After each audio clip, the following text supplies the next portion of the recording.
fast, unless you can scout them doing something silly like a 2-gate range. Right, exactly. And why on earth would that happen on this map? Basically, these are two players who have deduced all of the bad builds and then have therefore discarded them from the things I have to worry about. These aren't builds that work against everything.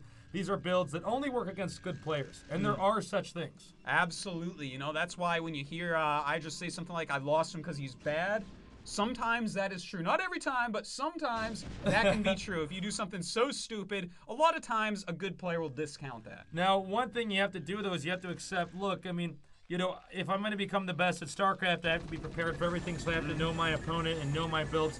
Therefore, and that's, I guess, been Idra's criticism. Unfortunately, White Raw is going to lose his observer early on here, and that means he's not going to get a glimpse into there to see that earlier factory. Indeed, he's not. And it looks like White Raw getting ready to take his third base already. I'm wondering what Strelok is planning here, whether it's going to be a timing push. Maybe he's going to go for more of a flash build and take his third base. Not too sure about that, but, you know, Strelok chose this map. He's normally a timing push type of player, so I'm going to go with that. I think he's going to stay with what he knows. Strelok is a very confident player. He's told me before, you know, he does not care who he's against. He doesn't care if it's Draco, if it's White Raw, if it's a D- Protoss. He's going to just play his game and make them beat him. Yeah, he does play by his own rules. I got a lot of respect for Strelok, and actually getting the opportunity to sit behind him and watch him at WCG, I got to say, yeah, he's quite a monster. So now we see Strelok going up to 4 factory, placing a few strategic turrets around to stop any harass. And, you know, the 4 factory, that doesn't really tell us what he's doing yet. A lot of times, if you take another base, you get the 4 factory first, because it gives you a good timing push against an Arbiter Rush. Right. So, you know, it could be either he's going to expand or do some sort of pressure. Impossible to tell at this point. Yeah, it's quite difficult. White Raw is just going out here, cleaning up mines and any stray units that are outside the map. You never want to let the Terran have too many mines on the map because it gives the Terran a level of comfort. They might not know exactly where your army is, but they certainly know where your army isn't.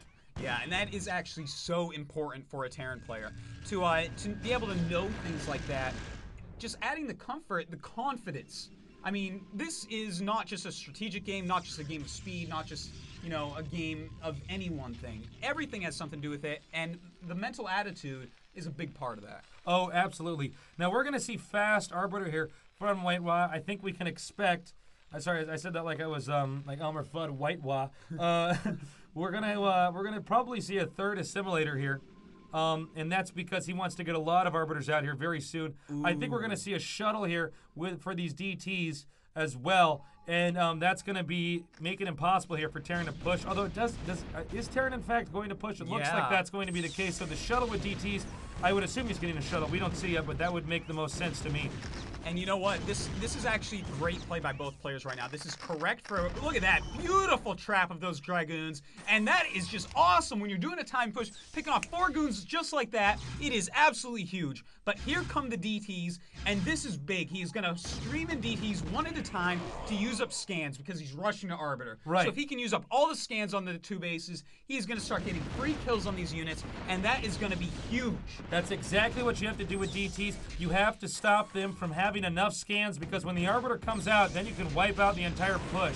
And in fact, there's not going to be a shuttle like I had expected. Just 1 DT. Now watch, he's going to force a Terran to scan, and then I think Terran's going to have barely 2 scans left if the energy just comes in time.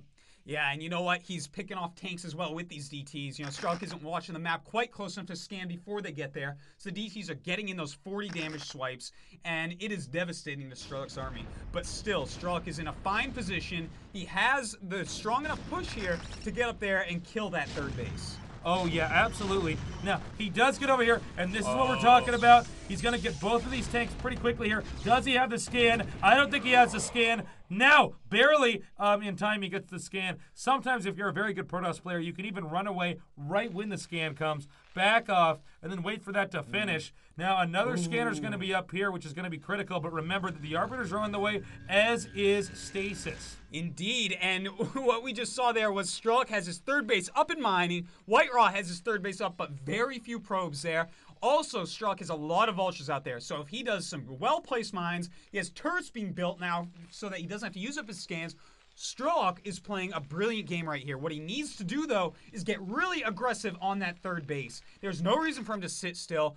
White Raw is just starting to get his macro going. Even if he doesn't get that nexus, he has to stop probes from getting there. Right now, because Strelok is building these turrets in the middle of the map, he is committing, which means that Protoss has to start looking for other angles to go around. Protoss has to start looking for other alternatives, possibly a recall, possibly a perfect stasis, which he could run over this with.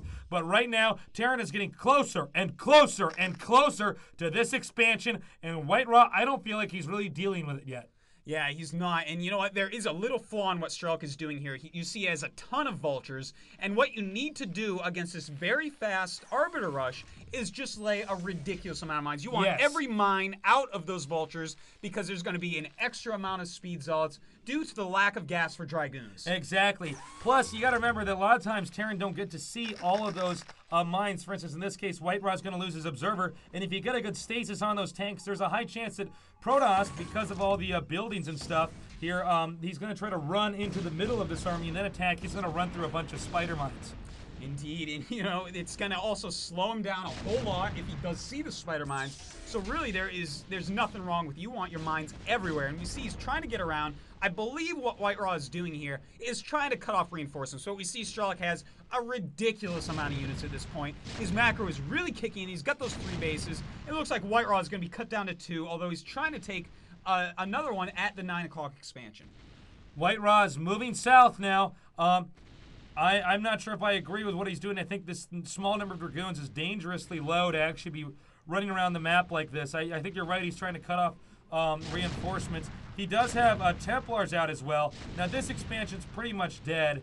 He's just going to go ahead and mine what he can with it. And I think right now White Raw is going to see exactly what he was doing wrong. He's going to need to back up. He's going to lose every single Dragoon there. These vultures are not taking any crap from those weak little amount of Dragoons. And now White Raw is up against the fence. It's really looking like Strelok can take this game down. He has got a huge amount of units. But, you know, you never know. There are Arbiters out there. A very strong recall could change this game back around. I think